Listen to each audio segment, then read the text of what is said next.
Can you imagine not seeing a beautiful sunset, a fine painting, or struggling to see the faces of your children? Well, 3% of Americans over 40 years of age can't. 14 million Americans 12 years of age and older struggle with significant visual impairments. 11 million of these could have 20/20 vision if they had access to glasses.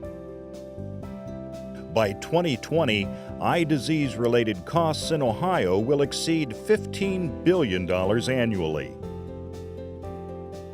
In 2008, the CEI Foundation opened the Roselawn Eye Clinic to serve the poor and uninsured.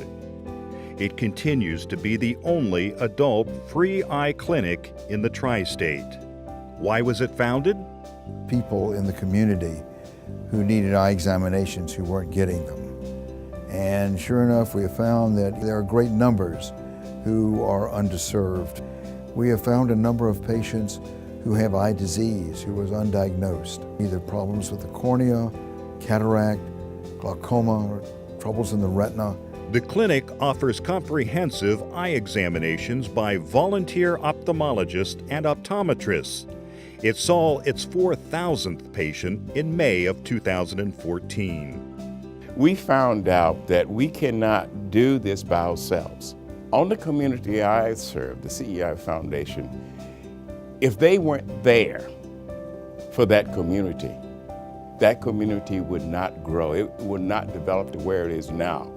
Since 2008, the partnership between the Roselawn Lutheran Church and the CEI Foundation has grown stronger with the generous gifts of volunteer time by ophthalmologists and optometrists and CEI staff. The foundation is there to help you, to give to you, to help you be a better quality of life.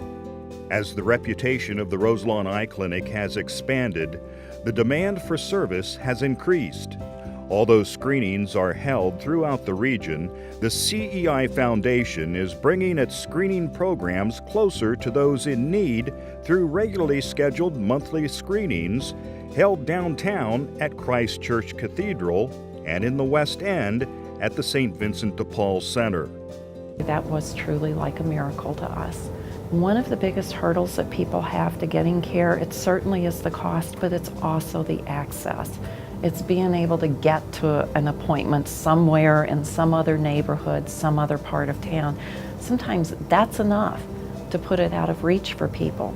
So to have that partnership and have the CEI Foundation right there in our building, that removes one of those huge hurdles. And for us, to be able to say there's a place that you can go, there's somebody that'll help you, work with you, get you a prescription, help you get the eyeglasses you need, it changes their life. It changes it. It's like going from dusk to dawn. How did the on-site vision center at Euler School come about?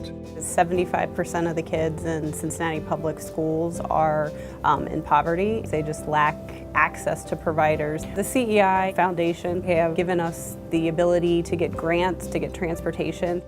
We can bring the children to us. The Cincinnati Eye Foundation has just provided such an impact in our community. They've been very helpful in, kind of directing us in the right direction so that we are a self-sustaining clinic. And we saw about 2,800 kids this year, and 70% of those kids roughly needed glasses. One particular incident was a kindergartner, and she was in the classroom, and her teacher had noticed that she kind of was bumping into things. When she came down to our clinic, she was a very quiet, very reserved child.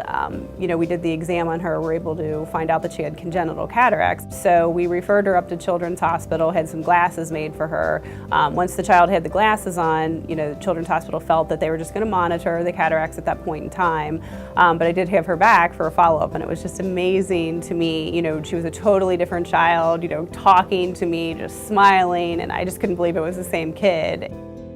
The CEI Foundation supports research studies that may lead to cures or new treatment options that will save sight.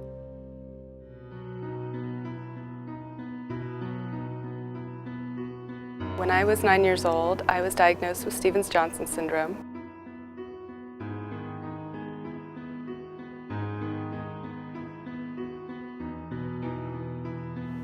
And the most severe consequence of my Stevens-Johnson's was almost total blindness. I went to a school for the blind in Colorado, and I learned a lot of the skills and techniques you need to be an independent blind person. I was told that my blindness was not curable. When my aunt called me one day and told me about this guy named Dr. Holland, who was restoring sight to the blind, and it was so amazing and it was going to be so cool, and she told me about this story, and I just thought she was absolutely crazy. I said, there's no way, you can't fix Stevens-Johnson's blindness. It's too severe, there's too much damage. He said, yeah, we're doing stem cell transplants from living donors, followed by corneal transplants, and yes, you have a lot of damage. And he told me at the time he hadn't worked on too many eyes as severely damaged as mine, but he said he was willing to give it a shot if I was. And it was a gigantic and long process. My vision now is about 2100. I can't see well enough to drive. I probably never will. But I ride a bike around town. I can get my own groceries. I go to the post office by myself. I still get excited walking down the street and being able to see where the curbs are and not needing to hold on to somebody's arm or use a dog. And being able to see is really, for me, been about freedom and not needing other people's help and not being dependent on somebody.